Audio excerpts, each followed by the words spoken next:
नमस्कार, news portal to the पर आपका स्वागत। नीतीश कुमार मुख्यमंत्री के रूप में बिहार में 21 सालों तक एक तरह से कहें तो राज किया। नीतीश कुमार का था फंडा कि करप्शन पर कोई कंप्रोमाइज नहीं, लॉ एंड ऑर्डर पर कोई कंप्रोमाइज नहीं। लेकिन नीतीश कुमार के मुख्यमंत्री रहते बिहार में कई ऐसे भी उदाहरण आपको सामने मिलेंगे जहां गुनाहगारों को तो राहत जुगाड़ के चलते मिलता रहा, वहीं कई ईमानदार अधिकारी सेवा से बर्खास्त भी हो गए। हम बात करते हैं 1985 बैच के आईपीएस अधिकारी अजय कुमार वर्मा की और 1994 बैच के आईपीएस अधिकारी अमिताभ दास की। अजय कुमार वर्मा न केवल एक ईमानदार बल्कि निष्पक्ष अधिकारी रहे थे। रेलवे में जब वे डीआईजी थे तो एनएससी घोटाला में कई बड़े बड़े ठेकेदार से लेकर अभियंताओं की रातों की नींद उड़ा दी थी।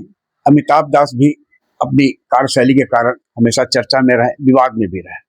लेकिन अजय कुमार वर्मा अपने ही विभाग यानी पुलिस महकमे में भ्रष्टाचार को लेकर काफी संजीदा थे और मुखर थे। नीतीश सरकार ने दोनों अधिकारियों को, चाहे अजय वर्मा हो या अमिताभ दास को, जबरन वॉलंटरी रिटायरमेंट देकर यानी बर्खास्त कहाँ एक दूसरा रूप है उसे उन दोनों को घर पर बैठा दिया। इसके बाद अब आइए पिछले 1-2 साल के अंदर की आप बात कर लें। आईएएस अधिकारी हैं संजीव हंस, इनके खिलाफ सीबीआई ने फिलहाल एक मामला दर्ज किया है। पहले भी मामला था, जेल में भी गए। ईडी ने आरोप पाया था कि इनके परिजनों पर भी काफी गंभीर आरोप था।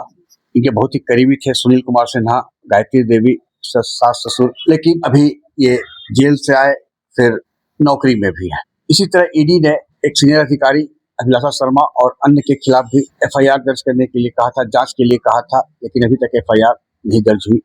मामला यथास्थिति में है।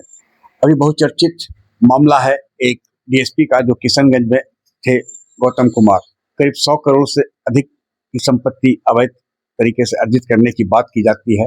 गौतम कुमार ने शेयर मार्केट में भी एक बड़ी रकम इन्वेस्ट कर रखा है। जानकारी के अनुसार जो पूछताछ में ईओयू की टीम ने पूछा तो पता चला कि शेयर मार्केट जो गिरा है उसके कारण उनका काफी बड़ी पूंजी डूब गया है।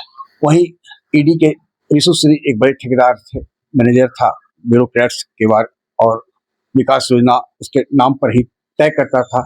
आज के तारीख में उस पर भी जो एफआईआर था वो मामला भी अनुसंधान में पड़ा हुआ है और सूत्र बताते हैं कि उस संबंध में अदालत में जो साक्ष्य के साथ डायरी होनी चाहिए थी वह अभी तक नहीं दायर हो सका है। जानकार बताते हैं कि आखिर भ्रष्टाचार पर लगाम बिहार में क्यों नहीं लग रहा है।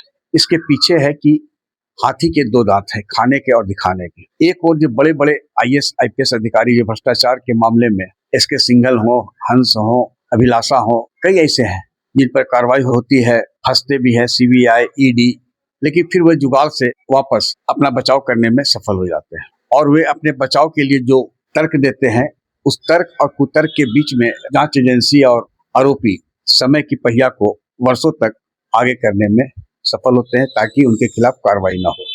अब मुख्यमंत्री नीतीश कुमार हैं, आज भी हैं। यदि वे जाते जाते ऐसे भ्रष्ट और कर्मन अधिकारी जिनके कारण बिहार में हजारों करोड़ रुपए की लूट हुई है, राजस्व को घाटा हुआ है, एक साथ इन्हें मौका देते हुए, शोकॉज करते हुए सेवा से मुक्त कर दें।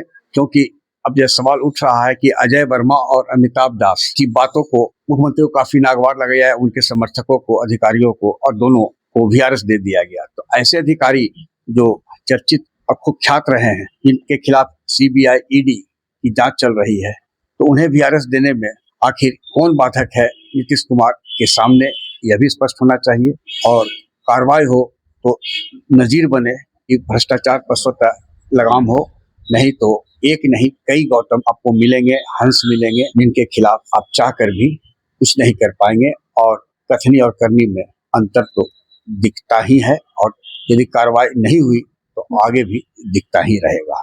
आग्रह है कि इस वीडियो के लिंक को लाइक, शेयर, सब्सक्राइब अवश्य करें। धन्यवाद।